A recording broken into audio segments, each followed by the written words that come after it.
നിങ്ങളുടെ പട്ടിണിയോ നിങ്ങളുടെ ജീവിത സാഹചര്യമോ ഒന്നുമല്ല നിങ്ങളുടെ പാഷനെ നയിക്കുന്നത്. എല്ലാം തികഞ്ഞു കഴിയുമ്പോൾ ഉണ്ടാകേണ്ട ഒരു സാധനം അല്ല പാഷൻ.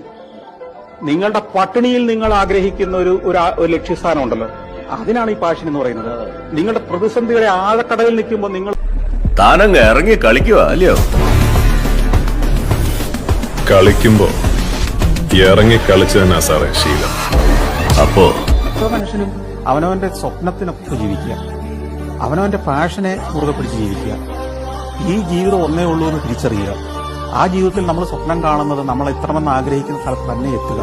അല്ലാതെ ആ നിരാശയുമായിട്ട് മരിച്ചു പോയിട്ട് ഒരു കാര്യമില്ല. ലോകത്തിൽ വെച്ച് ഏറ്റവും അപകടം നിറഞ്ഞ തൊഴിലുകളിൽ ഒന്ന് ഓരോ ദിനവും മരണത്തെ മുഖാമുഖം തൊട്ടറിയുന്ന തൊഴിൽ. അവർ അനുഭവിക്കുന്ന കഷ്ടപ്പാടുകളും കണ്ണുനീരുമാണ് നമ്മുടെ ഇന്നത്തെ സുഖകരമായ ജീവിതം.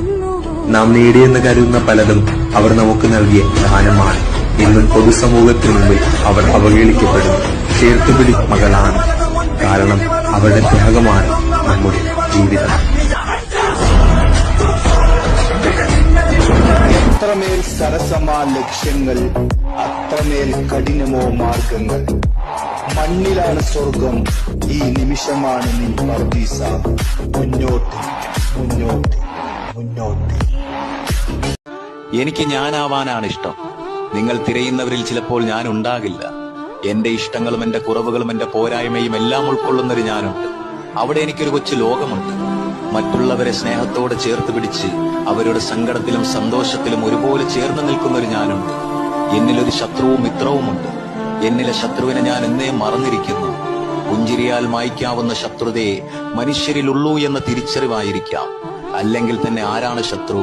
ഒരു നേരത്തെ ശ്വാസം നിലച്ചാൽ മാഞ്ഞും മറഞ്ഞും പോകുന്ന മനുഷ്യരോ? പണം കൊണ്ടും പദവി കൊണ്ടും അളക്കുന്നവർക്ക് എന്നെ മനസ്സിലാവില്ല. നിങ്ങളെ പുകഴ്ത്തി പറയുന്നവരിൽ ഞാൻ ഉണ്ടാവില്ല. നിങ്ങളെ നിങ്ങൾക്ക് പൂർണ്ണമായി മനസ്സിലാക്കാൻ സാധിക്കുമ്പോൾ മാത്രമേ എന്നെ മനസ്സിലാക്കാൻ നിങ്ങൾക്കും സാധിക്കൂ.